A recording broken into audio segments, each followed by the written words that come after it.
Okay, guys, just like I said, we're going to go ahead and move on to the next portion right after the 10-day inspection, which is called the BINSR. It's better well known as a repair request.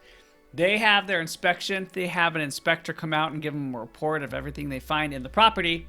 And then at some point during that inspection, they send over the BINSR requesting repairs. But you have to agree to the repairs. So once they send that over to you, you have 5 days. That's 5 days to respond. And then they have 5 days to agree to your response.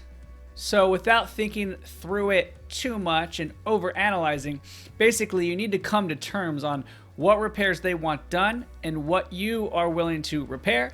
And then you have up to 3 days prior to closing to actually fix those repairs. Now, depending on when the lender orders the appraisal, that is simultaneously or around the same time getting ordered, and you'll have an appraisal inspection.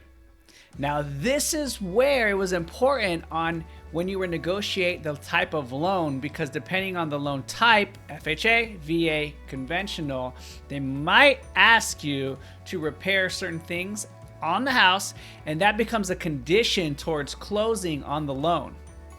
Once you fix those, they re-inspect the property and that condition is met, and that portion of the loan has been met and they can move forward.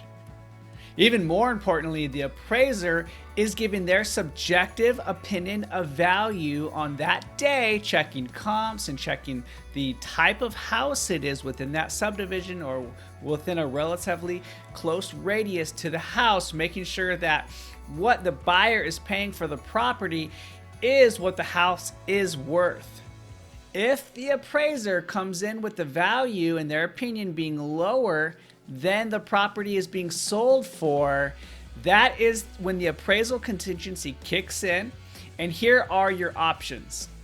One, the buyer can just completely cancel and receive the earnest money and move forward, and the house goes back on the market and you try to find a new buyer. Two, you can lower the price, you write an addendum, and you both agree to the lower price, and then you just move forward and close on the property. And three, you find some other agreement that all parties agree to, which basically means you renegotiate. Whatever you come to terms at that point, you put it on an addendum, it becomes official, you submit it to the title company, the escrow officer, and you move forward and you go towards closing on the property. So a lot of people really like to overthink the appraisal process. Yes, it can be confusing, but this is definitely the simplified version. And if you just think of it like how I just explained it, it will be a lot easier to make sense of it. That's it. Short and sweet, to the point. Thanks for watching.